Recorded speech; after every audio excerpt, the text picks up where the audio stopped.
Assalamualaikum warahmatullahi wabarakatuh. Bagaimana kabarnya hari ini? Semoga kita selalu baik-baik saja ya. Ya, sebelum kita memulai pembelajaran, jangan lupa isi presensi ya. Mengenai link presensi sudah tersedia via grup WhatsApp. Nah, materi kali ini yaitu mengenai pertidaksamaan nilai mutlak bentuk linier satu variabel. Setelah mempelajari materi kali ini, diharapkan kalian dapat yang pertama, menghitung pertidaksamaan nilai mutlak bentuk linier satu variabel, dan yang kedua yaitu menyelesaikan mengenai pertidaksamaan nilai mutlak bentuk linier satu variabel. Nah, kali ini kita akan membahas mengenai yang pertama, mengenai pengertian pertidaksamaan nilai mutlak bentuk linier satu variabel, yang kedua mengenai tanda-tanda dari pertidaksamaan, yang ketiga mengenai sifat-sifat pertidaksamaan nilai mutlak, dan yang terakhir yaitu contoh soal. Kita langsung saja ke materi yang pertama, yaitu pengertian dari pertidaksamaan nilai mutlak bentuk linier satu variabel. Pertidaksamaan nilai mutlak bentuk linier satu variabel adalah pertidaksamaan linier satu variabel, biasanya variabel X, yang memuat atau berada di dalam tanda mutlak. Mengenai tanda-tanda dari pertidaksamaan itu sendiri ada 4. Yang pertama kurang dari, yang kedua kurang dari sama dengan, yang ketiga lebih dari, dan yang terakhir yaitu lebih dari sama dengan.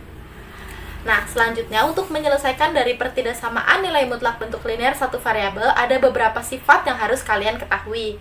Berikut beberapa sifat dari pertidaksamaan nilai mutlak. Yang pertama yaitu nilai mutlak dari fx kurang dari a, maka negatif a kurang dari fx kurang dari a. Yang kedua, nilai mutlak dari fx kurang dari sama dengan a, maka negatif a kurang dari sama dengan fx kurang dari sama dengan a. Yang ketiga yaitu nilai mutlak dari fx lebih dari a, maka fx lebih dari a atau fx kurang dari negatif a. Yang terakhir yaitu nilai mutlak dari fx lebih dari sama dengan a, maka fx lebih dari sama dengan a atau fx kurang dari sama dengan negatif a. Nah, setelah memahami itu semua, agar kalian lebih dapat memahami materinya, bisa kita langsung ke contoh soal ya. Nah, sekarang kita masuk ke contoh soal yang pertama. Tentukan himpunan penyelesaian dari nilai mutlak X ditambahkan dengan 7 kurang dari 9. Dari bentuknya, kita dapat menyelesaikannya berdasarkan sifat pertidaksamaan nilai mutlak yang pertama. Maka, ekuivalen dengan negatif 9 kurang dari X ditambahkan dengan 7 kurang dari 9. Nah, semua ruas kita kurangkan dengan 7, maka negatif 9 dikurangi dengan 7, kurang dari X ditambah 7 dikurangi dengan 7, kurang dari 9 dikurangi dengan 7. Maka, negatif 16 kurang dari X kurang dari 2. Jadi, himpunan penyelesaiannya adalah X dengan syarat negatif 16 kurang dari X kurang dari 2. Selanjutnya contoh soal yang kedua, tentukan himpunan penyelesaian dari nilai mutlak 5 dikurangi 2x dikurangi dengan 8 kurang dari sama dengan 7. Kedua ruas kita tambahkan dengan 8, maka nilai mutlak dari 5 dikurangi 2x dikurangi 8 ditambahkan dengan 8 kurang dari sama dengan 7 ditambahkan dengan 8. Maka nilai mutlak 5 dikurangi 2x kurang dari sama dengan 15. Kita dapat menyelesaikannya berdasarkan sifat dari pertidaksamaan nilai mutlak yang kedua. Maka bentuknya ekuivalen dengan negatif 15 kurang dari sama dengan 5 dikurangi 2x kurang dari sama dengan 15. Semua ruas kita kurangi dengan 5, maka negatif 15 dikurangi dengan 5 kurang dari sama dengan 5 dikurangi 2x dikurangi dengan 5 kurang dari sama dengan 15 dikurangi dengan 5. Maka negatif 20 kurang dari sama dengan negatif 2x kurang dari sama dengan 10. Nah, semua ruas kita bagi dengan negatif 2. Karena dibagi dengan bilangan negatif, maka tandanya berubah dari kurang dari sama dengan menjadi lebih dari sama dengan ya. Maka 10 lebih dari sama dengan X lebih dari sama dengan negatif 5. Nah, bentuk tersebut ekuivalen juga dengan bentuk negatif 5 kurang dari sama dengan X kurang dari sama dengan 10. Sampai sini kita bisa menulis himpunan penyelesaiannya. Himpunan penyelesaiannya adalah X dengan syarat negatif 5 kurang dari sama dengan X kurang dari sama dengan 10. Nah, sekarang kita masuk ke contoh soal yang ketiga. Perhatikan gambar berikut. Pada gambar terdapat dua bengkel, yaitu bengkel A dan bengkel B. bengkel A pada kilometer 10 dan bengkel B pada kilometer 50 pada suatu jalan yang sama. Kita masuk ke soal. Sebuah perusahaan mendirikan bengkel A di kilometer 10 pada suatu jalan dan bengkel B pada kilometer 50 di jalan yang sama. Perusahaan tersebut ingin mendirikan bengkel baru pada jalan tersebut juga. Nah, perusahaan tersebut menginginkan bengkel yang baru memiliki jarak lebih dari 20 km terhitung dari bengkel B. Pada kilometer berapakah bengkel yang mungkin didirikan? Kita langsung pada penyelesaian. Diketahui bahwa bengkel B terletak pada kilometer 50. Kita misalkan X menyatakan letak bengkel baru tersebut. Nah, karena letak bengkel baru tersebut lebih dari 20 km dari bengkel B, maka bisa kita dapatkan pertidaksamaan nilai mutlaknya, yaitu nilai mutlak dari X dikurangi 50 lebih dari 20. Nah, tadi kita sudah mendapatkan bentuk pertidaksamaan nilai mutlaknya ya, yaitu nilai mutlak dari X dikurangi 50 lebih dari 20. Maka dapat kita selesaikan berdasarkan sifat pertidaksamaan nilai mutlak yang ketiga.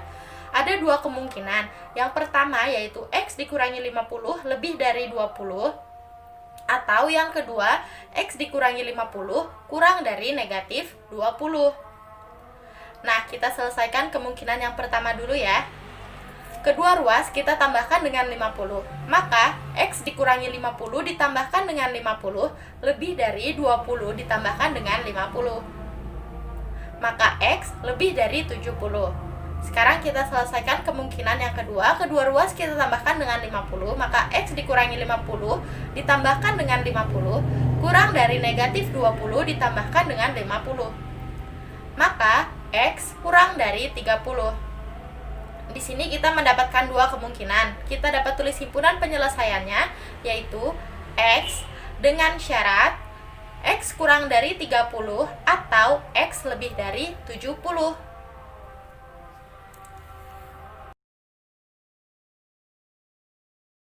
Sekarang kita telah sampai kepada contoh soal yang keempat, yaitu contoh soal yang terakhir.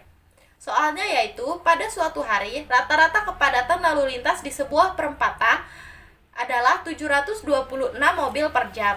Selama jam sibuk, maka kepadatannya selalu lebih tinggi, sedangkan pada jam longgar, maka kepadatannya lebih rendah. Tentukan jangkauan dari kepadatan lalu lintas di perempatan tersebut jika kepadatannya tidak pernah lebih ataupun kurang 235 mobil per jam dari rata-rata. Kita langsung ke penyelesaian. Diketahui bahwa rata-rata kepadatan lalu lintas di perempatan tersebut adalah 726 mobil per jam. Kita misalkan X adalah jangkauan dari kepadatan lalu lintas di perempatan tersebut.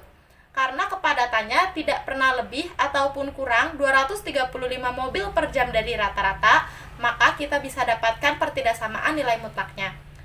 Pertidaksamaan nilai mutlaknya yaitu nilai mutlak dari X dikurangi 726 kurang dari sama dengan 235.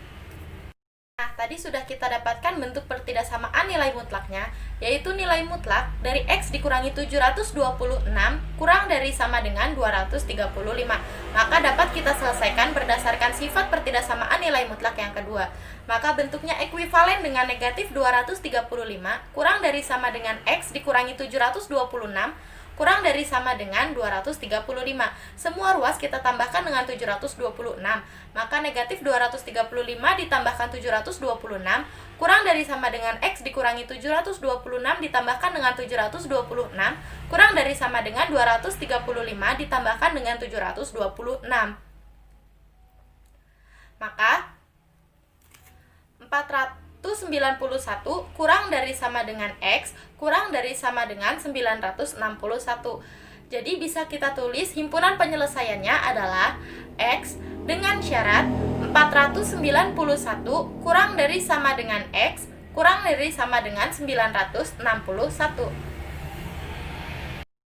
Nah, sekarang kita telah sampai pada kesimpulan dari pembelajaran kali ini. Kesimpulannya yaitu, pertidaksamaan nilai mutlak bentuk linear satu variabel adalah pertidaksamaan linear satu variabel yang memuat atau berada di dalam tanda mutlak. Tanda dari pertidaksamaan itu ada 4. Yang pertama kurang dari sama dengan, lebih dari, dan lebih dari sama dengan. Selain itu, kita jadi tahu manfaat dari mempelajari pertidaksamaan nilai mutlak bentuk linear satu variabel dalam kehidupan sehari-hari, yaitu menghitung jarak jangkauan atau menghitung jarak dari satu titik ke titik yang lain. Sekian pembelajaran kali ini, kurang lebihnya saya mohon maaf. Semoga bermanfaat. Terima kasih. Wassalamualaikum warahmatullahi wabarakatuh.